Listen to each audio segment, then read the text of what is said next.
मोदी जी वाह तो आप बोलेंगे देश प्रेमी, हम बोलेंगे नरेंद्र मोदी जवाब दो तो आप बोलेंगे देशद्रोही। ऐसा नहीं होता सर।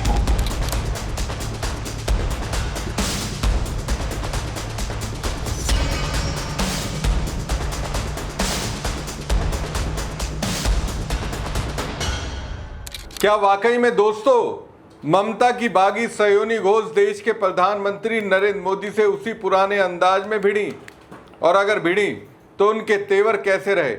सवाल तो यह भी है कि सयोनी घोष के तेवर देखकर टीएमसी के कार्यकर्ताओं से ज्यादा भाजपाइयों के होश कैसे उड़ गए। मैं तो कह रहा हूं होश से ज्यादा तो वो शर्मा रहे होंगे। नमस्कार दोस्तों, मैं हूं परवीन सानी। दोस्तों, ममता की क्षमता पर विश्वास करने वाली सयोनी घोष का एक वीडियो सोशल मीडिया पर तेजी से वायरल हो रहा है, जिसमें दावा किया जा रहा है कि सयोनी घोष ने डंका बजा दिया, मोदी के सामने गई और उन्हें देखते हुए बात कुछ इस अंदाज में रखी कि आसपास मौजूद उनके साथ दिखने वाले बागी भी हक्का बक्का रह गए, जैसे कभी संसद के अंदर सयोनी ने वाजपेयियों का गलदा उड़ा दिया था।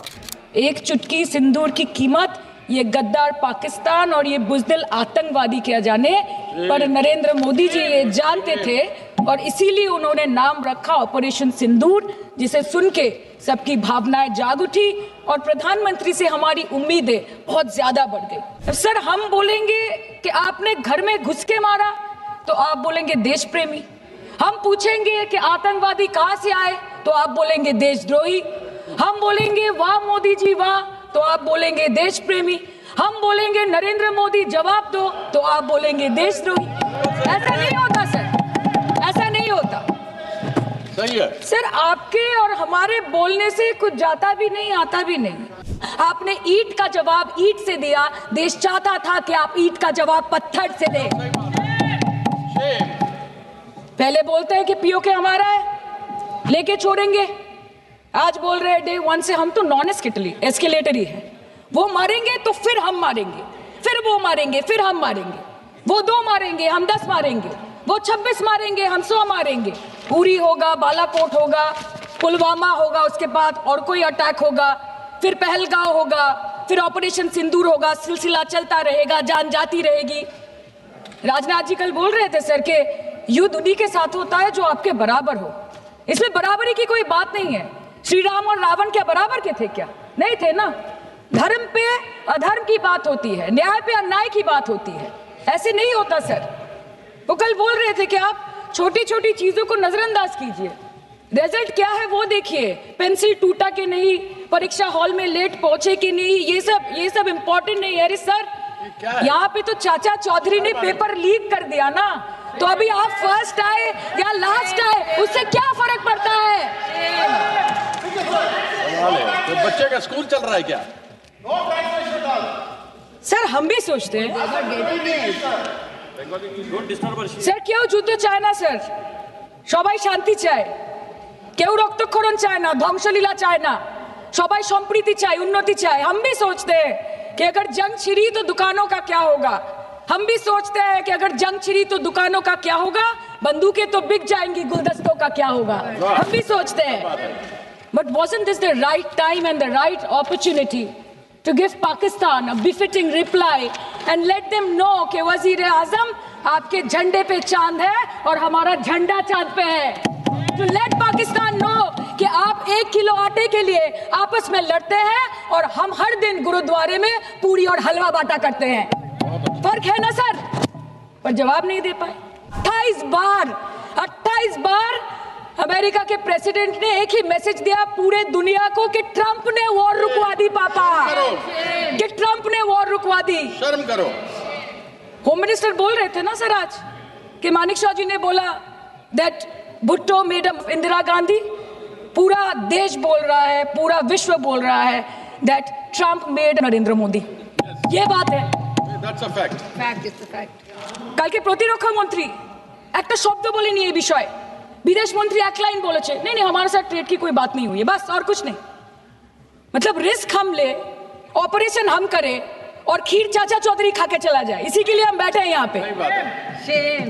सर, इस लड़ाई में शायद आप जीत गए, लेकिन नैरेटिव की लड़ाई में आप हार गए। आप देश को बता नहीं पाए कि धर्म पर, कि अधर्म पर धर्म की जीत हुई है, पाकिस्तान पर फिर से हिंदुस्तान की जीत हुई। आप बता नहीं पाए ठीक से। लेकिन दोस्तों, ये अंदाज सयोनी घोष का तब का था जब उन्हें ममता की क्षमता पर अटूट विश्वास था, लेकिन अब तस्वीर कुछ और है।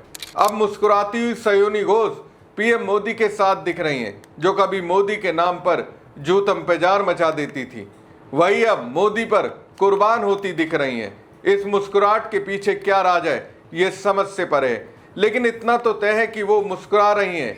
कभी जिस सयोनी घोष को भक्तों की टोली अपने आका के आदेश पर नफरत भरी निगाहों से देखा करती होगी, अब उन्हीं आका और उसी सयोनी घोष को जब एक दूसरे से मुस्कुराते हुए देख रही होगी, तो उनके मन में क्या ख्याल आ रहा होगा। मुझे तो लगता है ममता बनर्जी और महुआ मोइत्रा कूल होकर भक्तों को निहार रही होंगी और सोच रही होंगी, बताओ जिसके लिए जहर उगला वही अब उसी को देखकर मुस्कुरा रहे हैं। दोस्तों, ये खिले चेहरे और चाय की चुस्कियों की तस्वीरें उस वक्त की है जब पीएम मोदी से एनडीए में शामिल हुए 45 नए सांसद मिले। सब ने अपनी अपनी पार्टी से गद्दारी की और इस गद्दारी पर देश के प्रधानमंत्री कुर्बान हो रहे हैं। कहा जा रहा है कि राजनीति में सुचिता और देश के प्रति वफादारी का ज्ञान बागी होकर एनडीए में शामिल हुए इन 45 नए सांसदों को दिया जा रहा है। बताइए, जो सांसद अपनी पार्टी और अपनी ही जनता के प्रति वफादार नहीं हुए, वो आखिर देश के प्रति कैसे वफादार होंगे। दरअसल दोस्तों, प्रधानमंत्री नरेंद्र मोदी ने शुक्रवार सुबह ममता बनर्जी, उद्धव ठाकरे और आम आदमी पार्टी से बागी हुए सांसदों के साथ पीएम आवास में ब्रेकफास्ट किया। पीएम ने इस दौरान मौजूद सभी लोगों को संसद की बहस में सक्रिय रूप से शामिल होने की सलाह दी। गजब की बात है, बहस होगी तब तो शामिल होंगे ना, बहस तो आप लोग होने ही नहीं दे रहे हैं। राहुल गांधी कह रहे हैं कि दिल्ली के जंतर मंतर पर प्रदर्शन के दौरान छात्रों पर हुए लाठीचार्ज, आंसू गैस और पैलेट गन के इस्तेमाल पर गृह मंत्री अमित शाह जवाब दें, लेकिन वो जवाब देने के लिए संसद में आ ही नहीं रहे हैं। ऐसे में बहस कैसे होगी। सांसदों के लिए बहस का मौका ही इस सरकार की ओर से नहीं छोड़ा जा रहा। प्रधानमंत्री मोदी ने सांसदों को आश्वस्त करते हुए कहा कि किसी को भी चिंता करने की जरूरत नहीं है, मैं आपके साथ हूं। जाहिर सी बात है, तभी तो आपके साथ हैं क्योंकि इन्हें पता है कि अभी इनका कोई कुछ नहीं बिगाड़ सकता।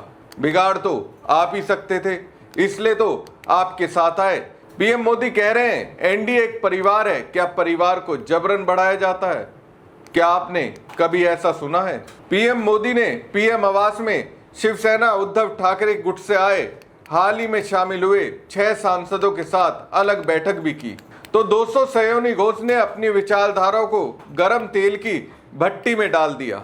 मुस्कुराहट के साथ सरकार की हो गई। कल तक जो धनाधन शब्दों के तीर चला रही थी, आज वही चाय की चुस्कियों के साथ फोटो खिंचवा रही हैं। वैसे एक बात तय है, सयोनी घोष ने समझा दिया, नेताओं के लिए कोई दुश्मन नहीं होता, हर कोई दोस्त ही होता है। तलक शब्दों पर ना जाएं, लेकिन क्या करें, सबसे बड़ा कंफ्यूजन बेचारा कार्यकर्ताओं का होता है। कल तक जिन्हें देखकर नारे लगवा रहे थे, आज उन्हीं के साथ सेल्फी देखकर ताली भी बजानी पड़ रही है। ऊपर से आदेश आता है मुस्कुराइए, यही नई लाइन है, और नीचे वाले सोचते रह जाते हैं कि आखिर यू टर्न लिया किसने। फिलहाल आप बताइए, सयोनी घोष के इस अंदाज को देखकर आपकी क्या राय है? हम बोलेंगे वाह मोदी जी वाह, तो आप बोलेंगे देश प्रेमी। हम बोलेंगे नरेंद्र मोदी जवाब दो, तो आप बोलेंगे देशद्रोही। ऐसा नहीं होता।